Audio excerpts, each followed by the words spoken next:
नमस्कार, आप देख रहे हैं इंडिया न्यूज हरियाणा। आपके साथ मैं अभिषेक पांडे। बुलेटिन की शुरुआत करेंगे और खबरों को नजर डालेंगे सुपरफास्ट अंदाज में। देश में कोरोना वायरस की दूसरी लहर के कहर से हाहाकार मचा हुआ है। कोरोना मरीजों की संख्या में लगातार बढ़ोतरी से देश की स्वास्थ्य प्रणाली चरमरा रही है।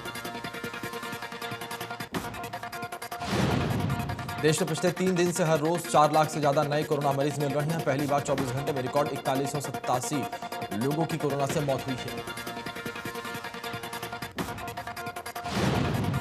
महामारी के शुरू होने से लेकर अब तक एक दिन में जान गंवाने वालों का ये सबसे बड़ा आंकड़ा है। इसके साथ कोविड से मरने वालों की संख्या 2,38,000 से ज्यादा पहुंच गई है।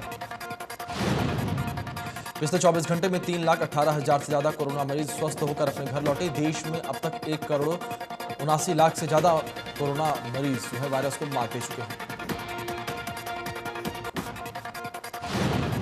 दिल्ली के सीएम अरविंद केजरीवाल ने प्रेस कॉन्फ्रेंस कर कहा है कि वैक्सीन की बहुत कमी है। अगर हमें पर्याप्त मात्रा में वैक्सीन की खुराक मिलती है तो हम 3 महीने के भीतर टीकाकरण पूरा कर सकते हैं। सीएम अरविंद केजरीवाल ने कहा कि दिल्ली में 18 साल से ऊपर के 1.5 करोड़ लोग हैं, इसलिए हमें 3 करोड़ खुराक की जरूरत है।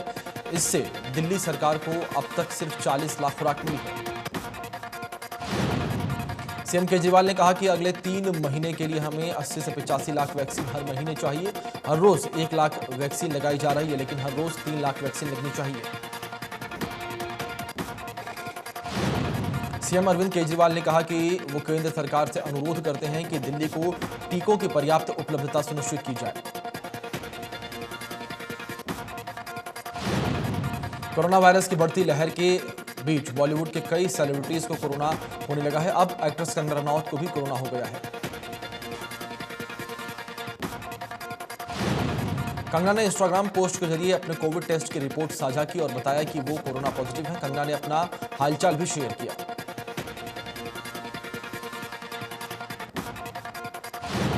प्रदेश में पिछले 24 घंटे में करीब 13,000 से ज्यादा कोरोना केस मिले हैं, जबकि 162 लोगों की जान चली गई। 24 घंटे में 13,000 से ज्यादा लोग ठीक हुए। दिल्ली से सटे जिले एक बार फिर बर्बादी की तरफ बढ़ रही हैं। आपको बता दें कि गुरुग्राम में एक बार फिर 3,500 से ज्यादा नए मरीज मिले हैं। कोरोना से प्रभावित जिलों में फरीदाबाद दूसरे नंबर पर है, जहां 1,500 से ज्यादा नए मामलों की पुष्टि हुई है। गांवों में तेजी से बढ़ रहे कोरोना संक्रमण के मद्देनजर भिवानी में पुलिस सख्त हो गई है। गांवों में नाकाबंदी की गई है। पहले थानों के एसएचओ के जरिए जनता कर्फ्यू लगवाया गया था और अब पूर्ण लॉकडाउन की कार्रवाई की गई है। खरक, कलिंगा, सीपर, देवसर और बड़वा गांव में पूर्ण लॉकडाउन लगाया गया है। गांवों में जाने वाले रास्तों को बंद कर दिया गया है। सिर्फ एक रास्ते पर आवाजाही जारी है। जिले की कुछ पंचायतों ने स्वैच्छिक लॉकडाउन का ऐलान किया। एसपी अजीत सिंह शेखावत ने लोगों से अपील की है कि वो लोग बेवजह अपने घरों से बाहर ना निकले। बेवजह घूमने वालों पर कार्रवाई की जाएगी। साथ ही दवाइयों और ऑक्सीजन की कालाबाजारी रोकने के लिए भी पुलिस ने प्रतिबंध किया है।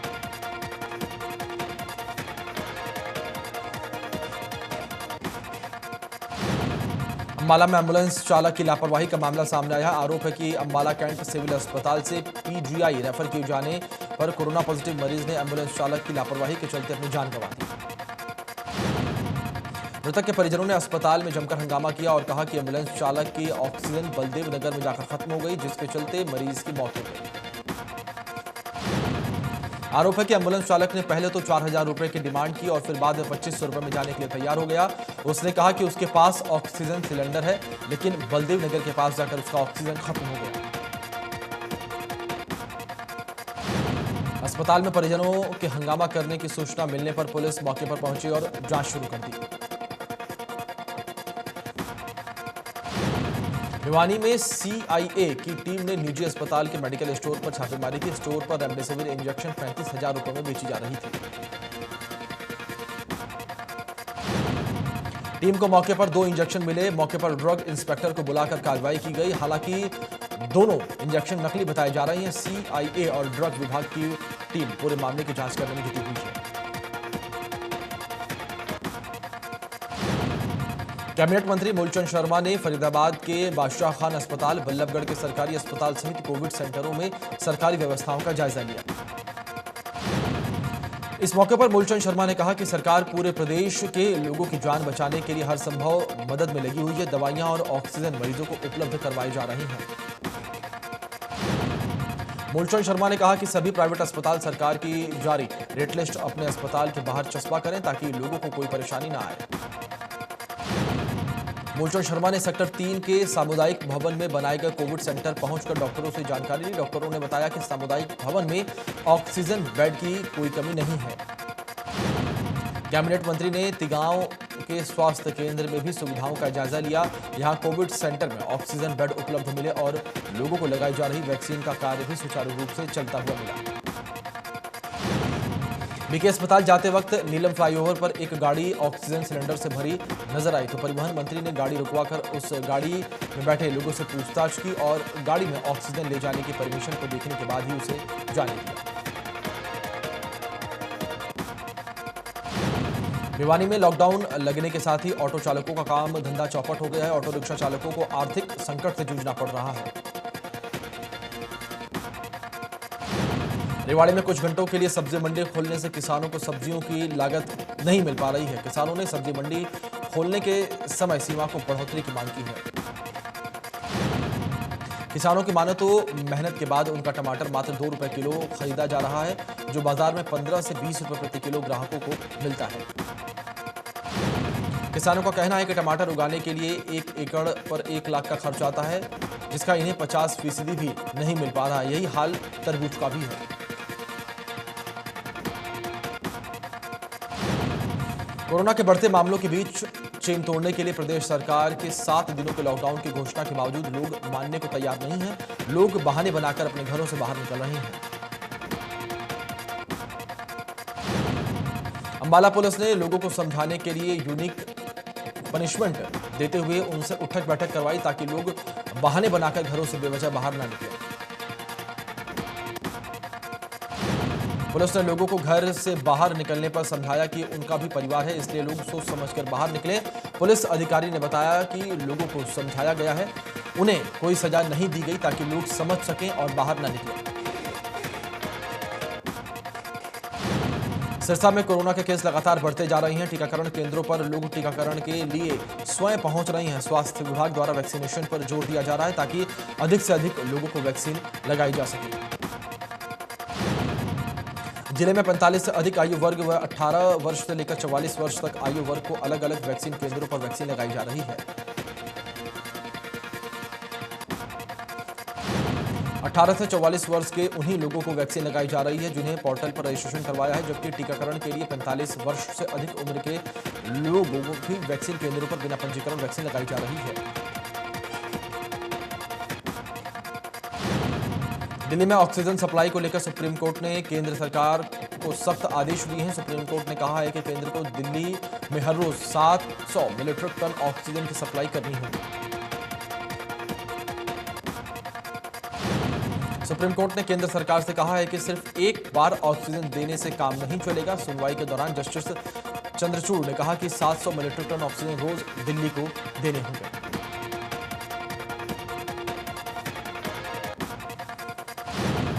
कांग्रेस अध्यक्ष सोनिया गांधी ने मोदी सरकार पर कोरोना वायरस महामारी को लेकर अपनी जिम्मेदारियों से पीछे हटने का आरोप लगाया है।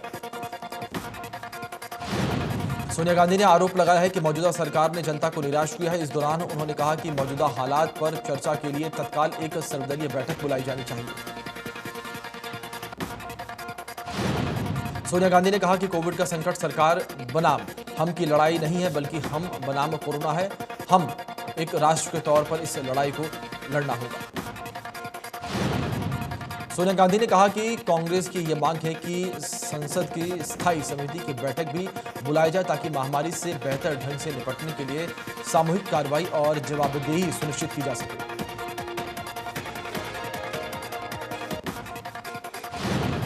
सोनिया गांधी की मांग और सवालों को लेकर स्वास्थ्य मंत्री अनिल विज ने पलटवार किया। कहा कि हौसला बढ़ाने की बजाय कांग्रेस हर रोज कोरोना से लड़ रहे लोगों का मनोबल निराश करती है।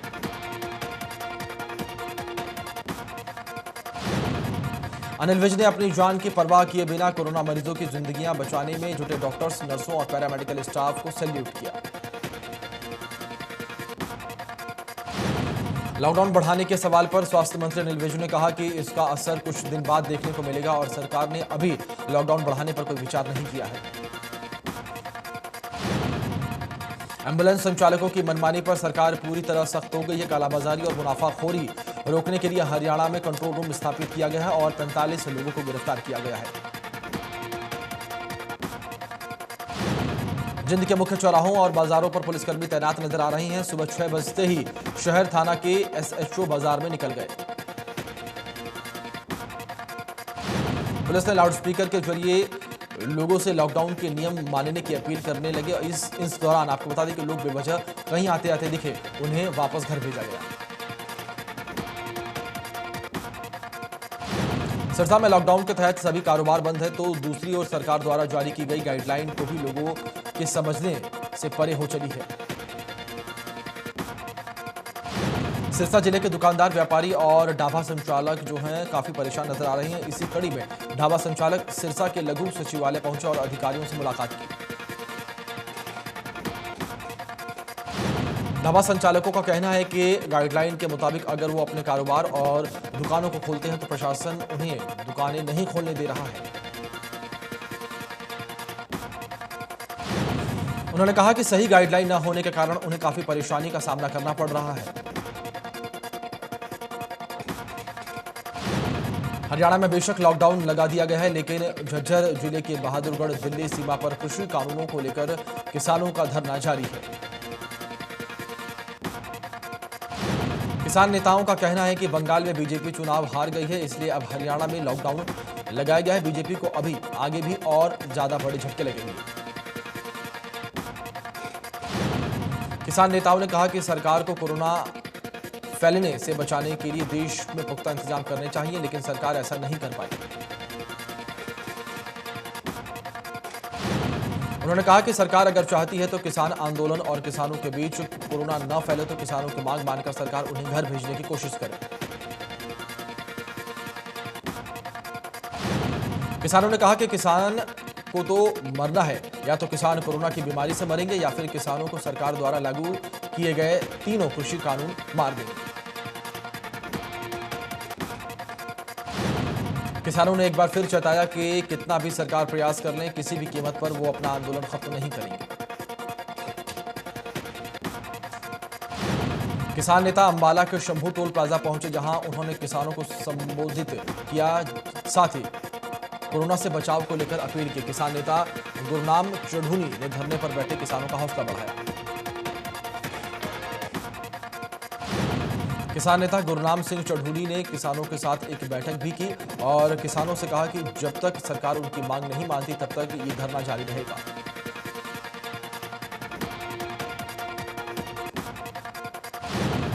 उन्होंने कहा कि 5 राज्यों में हुए चुनावों में पूरे देश की नजर पश्चिम बंगाल पर थी और वहां पर भाजपा हार गई। जनता ने बीजेपी की गलत नीतियों का नतीजा दे दिया। चढ़ूनी ने कहा कि किसानों ने जो वहां जाकर भाजपा का विरोध किया है, अभी भी किसानों की मांग न मानी तो आने वाले उत्तर प्रदेश के चुनाव में भी किसान भाजपा का विरोध करेंगे। हरियाणा में लगे लॉकडाउन पर चढ़ूनी ने कहा कि लॉकडाउन नहीं, लॉकडाउन है, ये लोगों की किस्मत फोड़ रहे हैं। लॉकडाउन से पहले सरकार को मजदूर और के खाने का इंतजाम करना चाहिए था। बढ़ते कोरोना पर उन्होंने कहा कि किसी भी बीमारी से लड़ने के लिए बेड, हॉस्पिटल चाहिए होते हैं, लेकिन सरकार के पास इनका कोई इंतजाम नहीं है। लॉकडाउन के बाद बल्लभगढ़ में काफी संख्या में लोगों ने अपने अपने गांव और घर की तरफ जाना शुरू कर दिया है। हालांकि ये लोग रूटीन वाले बताए जा रहे हैं। रोडवेज के जीएम ने बताया कि जो ये लोग हैं वो डेली रूटीन वाले हैं या कोई शादी विवाह जैसे कार्यक्रम में जा रही हैं। वहीं इस कोरोना महामारी को देखते हुए बसों में सवारियों को कम किया गया है। एक बस में 26 या 27 सवारियों को ही बैठाया जा रहा है। सभी का टेम्परेचर चेक करते हुए बस के अंदर एक सीट छोड़कर दूसरी सीट पर बैठने के लिए कहा गया है। सवारी भी नियमों का पालन कर रही है। टिकट भी बस के अंदर नहीं दिया जा रहा है। सवारियों को टिकट बस में चढ़ने से पहले ही दिया जा रहा है। रेवाड़ी में भी लोग टीकाकरण के लिए पहुंचे, लेकिन यहां सोशल डिस्टेंसिंग की धज्जियां उड़ती हुई नजर आई। नागरिक अस्पताल में बड़ी संख्या में लोग टीकाकरण के लिए पहुंच गए। लोग वैक्सीन लगवाने के लिए पहुंच तो रहे हैं, लेकिन उनमें कोरोना का डर नहीं दिख रहा है। रेवाड़ी के नागरिक अस्पताल में देखकर ऐसा लग रहा था जैसे वहां कोई मेला लगा हो। प्रदेश भर में 18 वर्ष से उम्र से ज्यादा वालों का टीकाकरण शुरू हो गया है। नारनौंद में भी जब मेगा वैक्सीनेशन का काम शुरू हुआ तो मेला सा लग गया। बड़ी संख्या में यहां पर युवा पहुंचे और कोविड गाइडलाइंस की धज्जियां उड़ी। स्वास्थ्य कर्मचारियों ने नियम मानने की अपील की, लेकिन युवाओं ने इसकी परवाह नहीं की। नौबत ही आ गई कि टीकाकरण का काम बंद करना पड़ा। स्वास्थ्य कर्मचारियों ने सीधे तौर पर कह दिया कि इतनी बड़ी संख्या में युवाओं को टीका नहीं लगाया जा सकता। अस्पताल प्रशासन को मौके पर पुलिस बुलानी पड़ गई। अब पुलिस सुरक्षा के ही टीकाकरण किया जाएगा।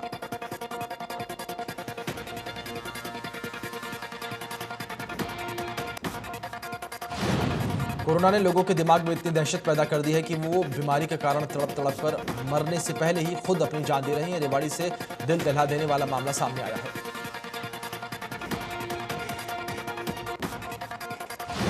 मानसिक रूप से परेशान 61 साल के एक कोरोना संक्रमित शख्स ने नागरिक अस्पताल की तीसरी मंजिल से कूदकर अपनी जान दी थी। मौके पर मौजूद लोगों ने तीसरी मंजिल से कूदते हुए शख्स की वीडियो तो बना ली, लेकिन उसे बचा नहीं पाए। पुलिस के मुताबिक मृतक युद्धवीर जिला झज्जर के गांव दोहद का रहने वाला था। मृतक हाल ही में बिजली विभाग से रिटायर हुआ था। 29 अप्रैल को कोरोना संक्रमित होने के कारण उसे रेवाड़ी के नागरिक अस्पताल में भर्ती कराया गया था।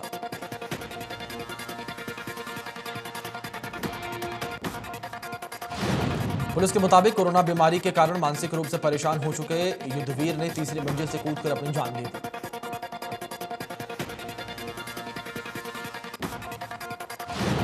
फरीदाबाद में कोरोना का बहुत ज्यादा कहर दिखाई दे रहा है। यहां बेड और ऑक्सीजन के लिए भी महामारी जारी है।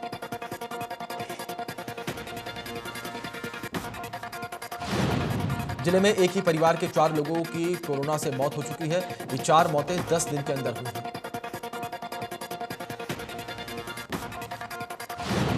फरीदाबाद शहर की फ्रंटियर कॉलोनी में रहने वाले ये परिवार, जिसमें मरने वाले पति पत्नी और 2 बेटे हैं, इन चारों की मौत 10 दिन के अंदर हुई है।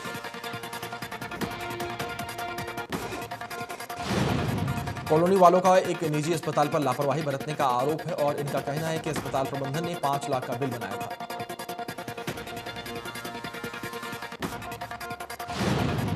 ढाई लाख रुपए कॉलोनी के लोगों ने जमा भी करा दिए। इसके बावजूद अस्पताल के द्वारा उनको प्रताड़ित किया गया।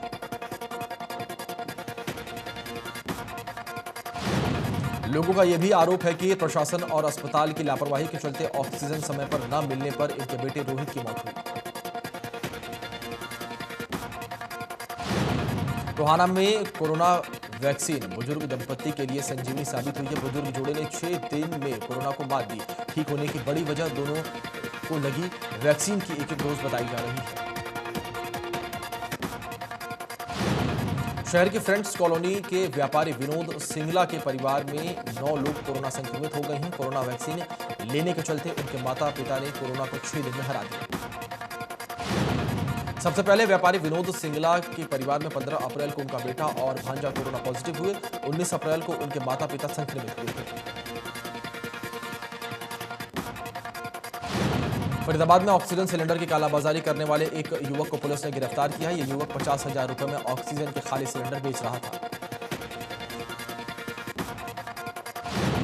महम में स्वास्थ्य सेवाओं का बुरा हाल है। सरकारी अस्पताल में न वेंटिलेटर है, न डॉक्टर है। सफाई की व्यवस्था का भी बुरा हाल है।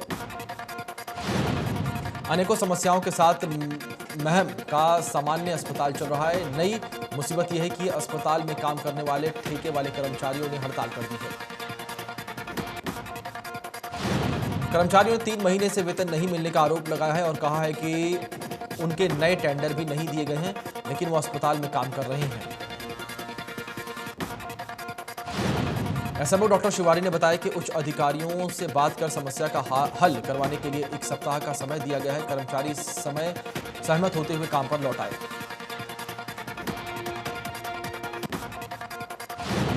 पहली पत्नी के रहते हुए एक युवक को दूसरी शादी रचाने का प्रयास करना महंगा पड़ गया। पहली पत्नी के साथ मंडप में पहुंची पुलिस ने आरोपी को गिरफ्तार कर लिया।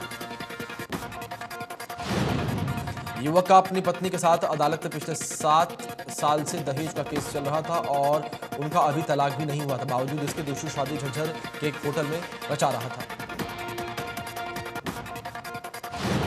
इसी दौरान उसकी पत्नी महिला एवं बाल संरक्षण आयोग की टीम के साथ मौके पर पहुंच गई। पुलिस ने शादी रुकवा दी और युवक को गिरफ्तार कर लिया।